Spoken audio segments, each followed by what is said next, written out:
Good morning. Today I'm going to discuss on topic antidiarrheal drugs. Let's start with a quick introduction. There are many disorders and illness related to GI tract.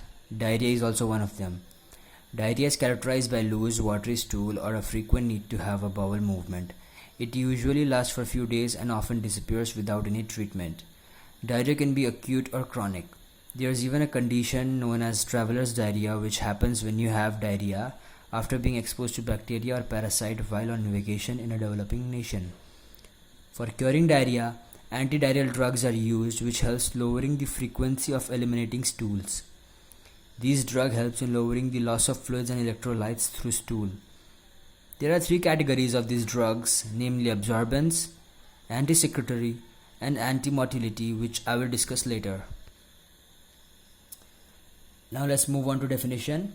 Antidiarrheal drugs are a group of drugs used to relieve symptoms of diarrhea and the effects of it but do not cure the problem. Classification. It is classified under three categories. First one is absorbents. Example of absorbents are Isfagula. Second one is anti-secretory. Example are mesalazine. Third one is anti-motility. Example of anti-motility are codeine and loperamide, etc. Moving on to absorbent, it is a colloidal bulk which absorbs water and swells up. They modify the consistency of stool, or we can say that it adds bulk to the stool and gives an impression of improvement, but does not reduces the water and electrolyte loss. Example of absorbent is Isfagula. So, Isfagula, also known as psyllium husk, is white fibrous material derived from psyllium seeds. It is an effective product with varieties of uses in pharmaceuticals, cosmetics, and food product industries. It acts as demulcent, which means it helps in relieving inflammation, cooling laxative, purgative, and natural lubricant. Laxative and purgative helps in loosening of stool. Now moving on to its mechanism of action. Psyllium contains up to 70% soluble and 30% insoluble fibers.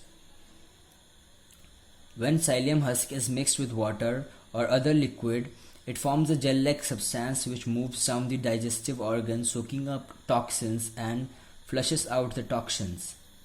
Soluble fiber has the ability to bind with bile acid, which plays an important role in digestion of fats.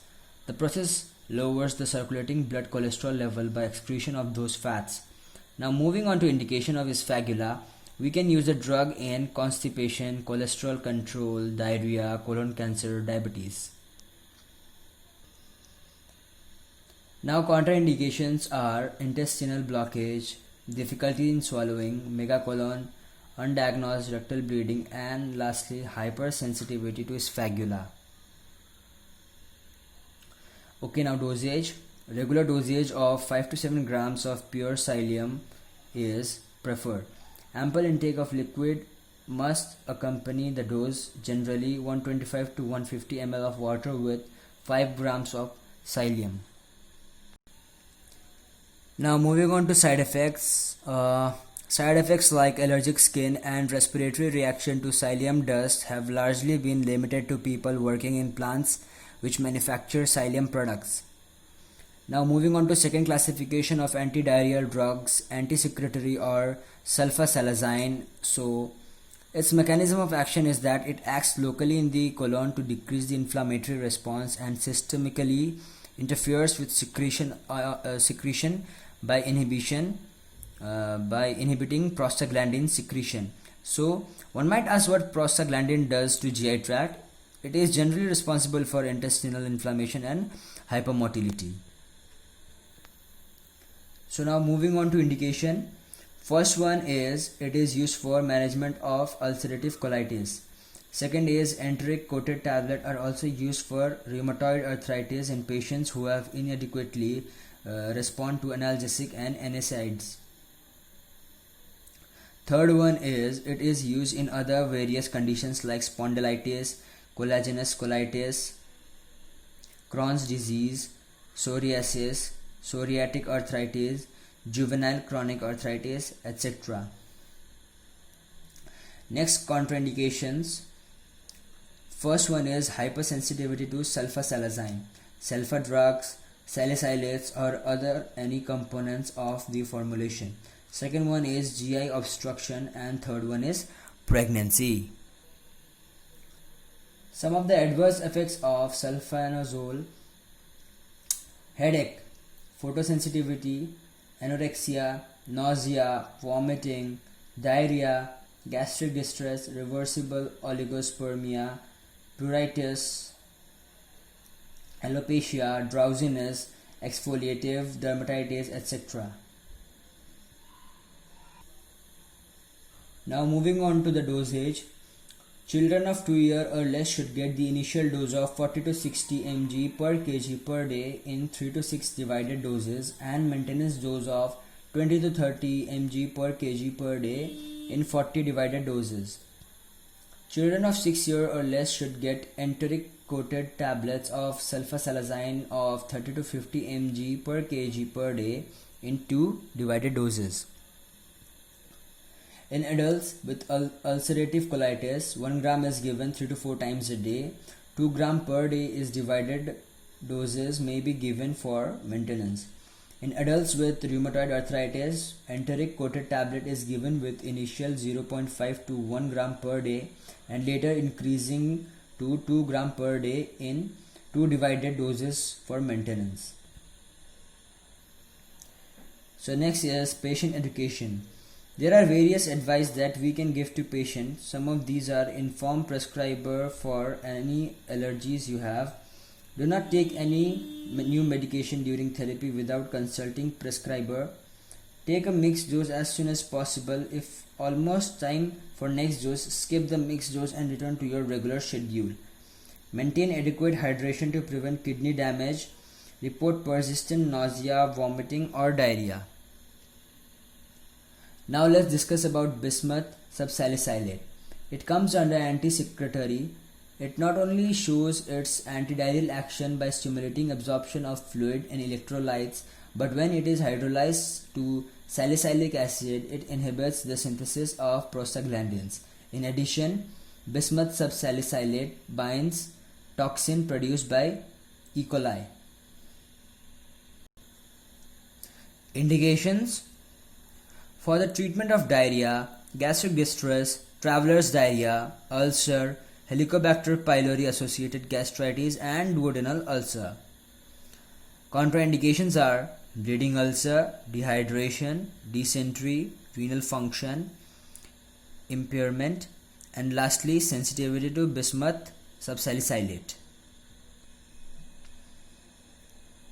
Moving on to dosage. For adults, 524 or 528 mg every half hour to 1 hour, or 1048 or 1056 mg every hour for gastric distress.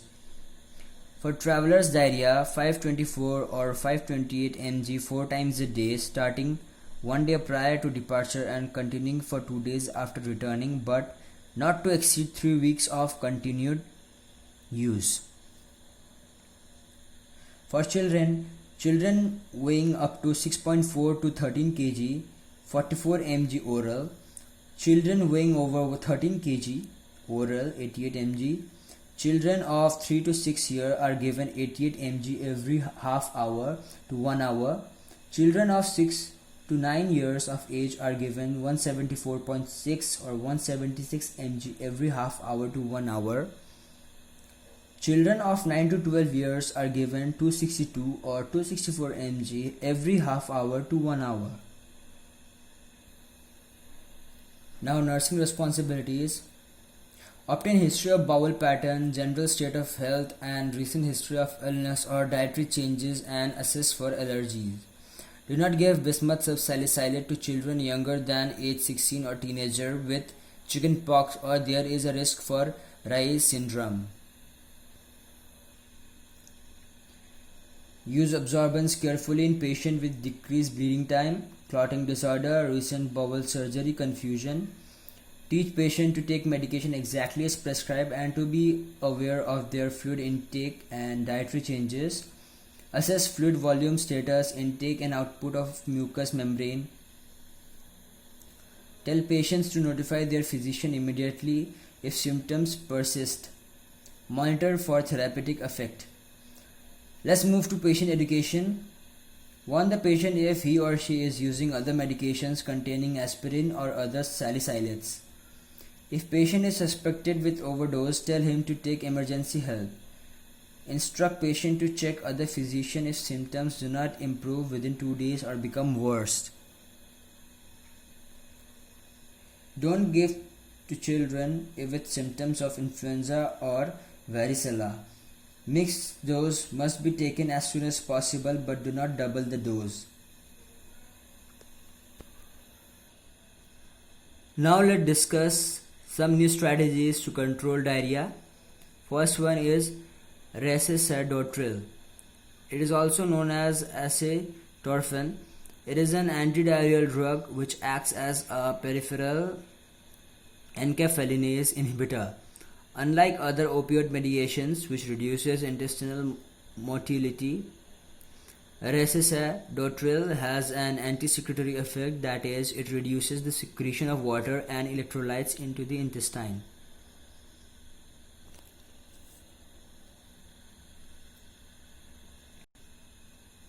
Indications: given when there is acute secretory diarrhea. Dosage: 100 mg 3 times a day for up to 7 days for adults. In children, 1 to 5 mg per kg. Adverse drug reaction. Some of the adverse reactions are nausea, vomiting, constipation, abdominal pain, thirst, vertigo, and headache. Now moving on mechanism of action. Resveratrol increases the availability of endogenous enkephalins by inhibiting the membrane-bound enkephalinase. These enkephalins activate delta opioid receptor. This results in the reduced secretion of water and electrolytes in the intestinal lumen. This action starts within 30 minutes. Another new strategy is probiotics. They are also called friendly bacteria. Probiotics are available to consumer mainly in the form of dietary supplements and food. Example are yogurt, fermented and unfermented milk, and some juices and beverages. Most probiotics are bacteria similar to those naturally found in people's gut. Most often the bacteria come from two groups, Lactobacillus or Bifidobacterium. Now let's move to its uses. We can use probiotics in chronic diarrhea, irritable bowel syndrome, digestive disorders after post-abdominal surgery. Third one is dioctahedral smectite. It is a natural absorbent clay. It absorbs viruses, bacteria, and bacterial toxins. There are no significant side effects are observed. Considering the safety, tolerance, and antidiarrheal activity of smectite, it is worth a treatment of acute diarrhea in children. Some common conditions are acute diarrhea, effective against infectious diarrhea, acute gastroenteritis. Last topic, that is purgatives. It promotes defecation. There are also laxatives and cathartics. Laxatives have milder action while cathartics or purgatives are more. Lastly, I want to conclude by saying that this assignment helped me to understand diarrhea and antidiarrheals in depth. Through this assignment, I learned about different antidiarrheal drugs, their indications, contraindications, doses, and side effects. Lastly, I want to thank you for watching my video till the end. I hope this video helped you. Thank you. Thank you so much.